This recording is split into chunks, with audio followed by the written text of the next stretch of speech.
You are listening to the Courageously Unconventional podcast. If you want to change your life and start living on your own terms, you're in the right place. I'm your host, Lynn Grogan. I'm a certified life coach, and I want to help you take action toward creating your own unconventional life. Each week, I'll share inspiring and unconventional stories from those who have gone before you, as well as actionable steps you can take to start your own unconventional path today. Let's go!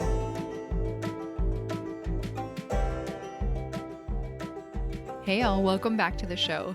So this past weekend, my husband was away visiting his family in the Midwest, and I had the RV all to myself, and honestly, it was such a treat. Like, of course, the dog and I missed him, but let's be real, sometimes a little alone time is the best thing ever. And I know he appreciates his time alone when I'm away too, so it's mutual, okay? But when he's gone, I have this little tradition. I pick a show that he and I wouldn't ordinarily watch together, and then I plow through an entire season.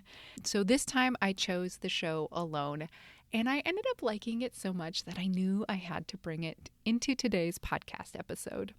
Now, if you haven't seen Alone, don't worry, stay with me. You'll still get a lot out of this episode.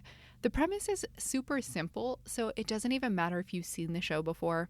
So basically, 10 people are dropped into a remote wilderness area with limited supplies, and then they have to survive and outlast everyone else to win a cash prize. They're completely alone, hence the title of the show, and along the way, they just don't know like how many people are left and what's going on, and so it's just like this extreme test of physical and mental endurance. And I joked with my husband that I watched it just in case he didn't come back, and I just needed to brush up on my survival skills. Okay, kidding. I also want to say, if you know anything about me, you know that I'm a huge reality TV fan. It's just my jam, so much so that I have another podcast called Reality Show Life Coach, where I bring on other life coaches and mental health professionals to analyze reality TV. That show has been on a break this year, but is coming back in January 2025 to cover the next season of The Bachelor. And, fun fact, one of my friend's daughter is going to be on that season. So all of my worlds are coming together, and I'm super excited to bring that back. I'll link to that show in the show notes. But, in preparation for that, this podcast today about the show Alone makes sense. And now you also know that I just can't ever turn my coach brain off, even when I'm watching trash TV. So while I'm watching episode after episode, I couldn't help myself. I just started to think, like, how does all of this apply to our lives? So that's what I want to dive into today. So thankfully, most of us won't ever face a wilderness survival situation like the contestants on Alone. At least I hope not. But there's some really valuable lessons that we can take away from the show. And I narrowed it down to 5 things. It was hard to boil it down, my friends. And also, don't worry, I won't spoil anything for you in case you want to watch the show. I'm not even going to tell you which season I watched because honestly, it doesn't matter. All right, are you ready? Let's get into it. Okay, so point number 1 is your energy is finite. Spend it wisely. So one of the biggest themes that comes up over and over again in every episode of Alone is that your energy is finite and how you spend it matters. The contestants constantly weigh what they have to do against the effort required. The show even breaks down, they have these like little pop-up text that comes up that breaks down how many calories it takes to complete certain activities like chopping wood or hauling rocks compared to how much energy they gain back from the food that they find. And we know going into this that every contestant is smart, resourceful, and capable. Like they wouldn't be on the show otherwise, but they realize that they can't do everything. There are only so many hours in a day, and the amount of energy that they have depends on lots of different factors like what they've eaten, how much rest they've had, how physically taxing their tasks are, and even their mindset. And the contestants who last the longest are the ones who carefully consider how and when to expend their energy. I can't tell you how many times I yelled at the TV like, dude, you ate 1 squirrel this week. You do not have the energy to move those rocks around. Take a break, buddy. Okay, so it doesn't take a survival situation to see how this might apply to all of us. So sure, we are a better resource than the contestants on the show, but our energy, just like theirs, is finite. And it's so easy to fall into the trap of believing we can and should be able to do it all of the time. But let's face it, that's just not realistic no matter how long your to-do list is. So here's a question for you. How do you want to spend your precious limited energy? Is giving 110% at work and getting through your entire to-do list, no matter what, worth it if it leaves you depleted at the end of the day with nothing left for yourself or your family or your friends? And how would your life change if you acknowledged that your energy was limited and instead you focused on what matters most first and let everything else come second or not at all? Point number 2, success requires a plan and adaptability. So, building on this idea of focusing on what matters most, another critical lesson from Alone is that success requires both a plan and the ability to adapt quickly. So, sure, every contestant came into the wilderness with a strategy, but the ones who thrived were those who kept planning and adapting after they arrived. And when things went wrong, and they always went wrong, the most successful contestants adjusted their plans very quickly. So instead of wasting precious energy arguing against reality, they focus on what they could do next. And the more they step back to think strategically rather than reacting emotionally, the better off they were. So take for an example, contestants who he had created like this most amazing food storage system, and it was on the top of this very tall platform. And it was a great plan until one night he accidentally left his ladder in place and a wolverine, an actual wolverine, raided his food cache. Like, oh, total bummer. Like that might have actually kicked him off the show or like made him have to leave the show. But instead of spiraling into regret and blaming himself, he just adapted. He asked himself like, okay, this happened. How can I get more food? It was like dead of winter. So he had to get very creative with that one. And he also knew that he ordinarily wouldn't leave his ladder propped up there. So that meant his mental capacity had started to diminish due to like lack of proper nutrition. So he had to ask himself like, okay, what could he do in the future to prevent this from happening, considering where he was at mentally? And that ability to pivot kept him on the show. Okay, so let's connect this to you. If you want to create specific results, having a strategy and a plan is essential. And you don't need to know everything from the start. I mean, when they drop these contestants in the middle of nowhere, they don't know what's going to happen next. They just had to take their best guess based on what they knew and move forward. And here's the thing, the plans we put in place or that we imagine are rarely perfect, and things will go wrong and new information will come to light. When that happens, the key is to pause, reevaluate, and adapt. And ask yourself, like, what can I try next? What's in my control to actually try? And the combination of planning and adaptability will help you stay on track even when life throws you curveballs. All right, point number 3. We are capable of so much more than we know. So one of the reasons contestants say they are drawn to the show is to see how much further they can push themselves as a human. And watching these journeys unfold is one of the most incredible and inspiring reasons to watch the show, because the situations they get themselves in are crazy. I'm actually kind of shocked nobody has died yet. Like after the first or second episode, I Googled it and I was like, okay, we have to see here. Has anybody died? No, not yet. One guy went like head to head with a wolverine. Like, I was like, why is this happening? This is crazy.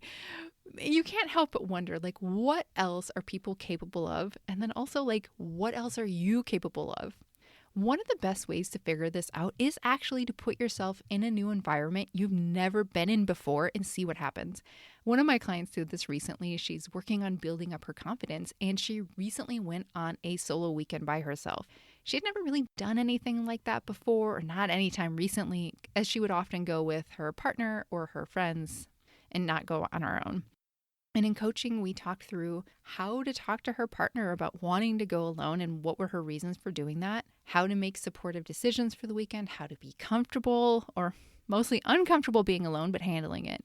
And yes, she could have worked on these things in her familiar environment, but being in a new environment helped fast forward her progress immensely. It's amazing to think about the ripple effects of these kind of experiences in our lives. And when you realize you're capable of something that once felt impossible or too out of character for you, it really opens you up. So what could you do to push your limits just a little bit further? And it doesn't have to involve a solo trip away from home or surviving in the wilderness, but is there a new situation or environment you could introduce into your life that would challenge you and help you discover what else is possible for you? Point number 4, mindset matters.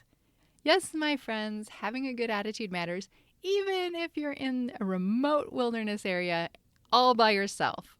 One of the most surprising takeaways from Alone is that maintaining a positive mindset often determines how long contestants last, even more so than their ability to start a fire or set the perfect trap. You'll often hear the contestants on the show repeating themselves, I've got to stay positive, I've got to stay positive, and intentionally work on creating a positive mindset. Why? Because they've seen it play out. Contestants don't always leave because they run out of food, or they've gotten sick, or they've accidentally set their shelter on fire. Sometimes they leave because they just don't see the point anymore. Their mental health and perspectives unravel, and they tap out. Contestants who last the longest recognize that the mindset challenge is a part of the test of being out there. So how do they do it? Here are a few things that I noticed, and I'm sure there's many more. So time and time again, we see the contestants remind themselves why they're out there. They'll take out a picture of their family and they'll remember, okay, this is why I'm doing this. Or they'll think about how they might use the money to improve their lives. You gotta know your why. They also express gratitude for even the smallest things. There are so many wonderful scenes of them coming across an animal that they've caught or a fish on their line, and they're just weeping these immense tears of joy and gratitude. And it's really wonderful to watch, actually. And they also find ways to inject silliness and playfulness into their days to lighten their mental load. There's something about taking something that's super heavy and then suddenly being playful about it that just helps them move forward. Now think about your own mindset. When life throws you challenges, how do you typically respond? Do you fixate on the problem, get frustrated, and wish things were different? Or do you acknowledge reality, accept it, and work on moving forward? It's not always easy to stay positive. Expressing disappointment or frustration is healthy and necessary, but staying stuck in those feelings can hold you back.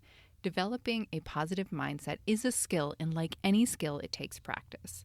So you can start by noticing your usual response when things don't go your way, and then ask yourself, what's one thing I can do to make this easier on myself?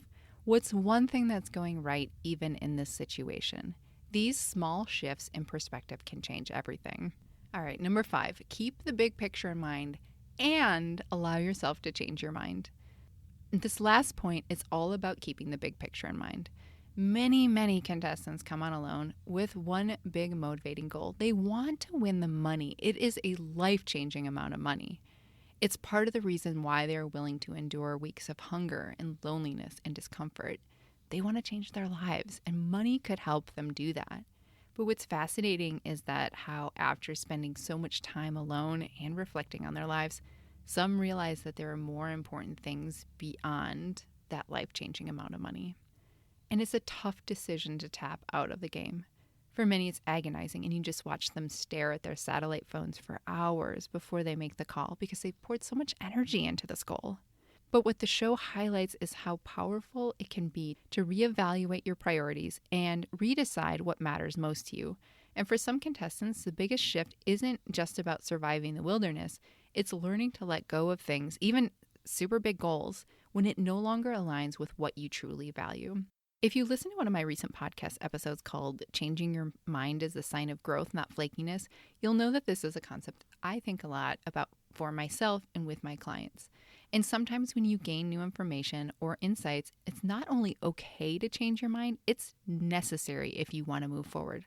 Letting go of a big goal doesn't mean that you have failed, and it doesn't mean that you're giving up. It just means that your priorities have shifted and you've grown as a person. So the next time you feel stuck chasing something that no longer feels right, ask yourself, is this still what I want? What matters most to me now? Giving yourself permission to change your mind isn't a sign of weakness. It's a sign of wisdom and courage. All right, my friends, we did it. 5 takeaways from the show Alone. I'm going to do a really quick recap of what we talked about today before we close it out. All right, number 1, your energy is finite. Spend it wisely. Focus your energy on what truly matters to you and don't waste it on things that drain you unnecessarily. Number 2, success requires both a plan and adaptability. Plan for the results that you want, but be ready to pivot when life throws you a curveball. Number 3, you are capable of so much more than you realize. Challenge yourself to push past your perceived limits. You might just surprise yourself. 4, mindset matters. Your attitude can make all the difference. Practicing positivity can help you overcome even the toughest challenges. Number 5, keep the big picture in mind and allow yourself to change your mind. Life isn't static. When your priorities shift, it's okay to give yourself permission to change your mind. All right, I hope you enjoyed this episode as much as I enjoyed putting it together. If you've watched the show alone and you want to discuss, hit me up. I'm on Instagram @Lynn Grogan. Until next time.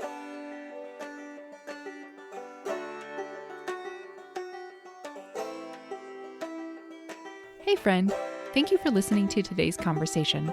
If you're considering a major career or lifestyle change and you want to talk to someone about this, I'm here for you. You can learn how to work with me one-on-one on my website, which is lynngrogan.com, and I also have details in the show notes. See you next time.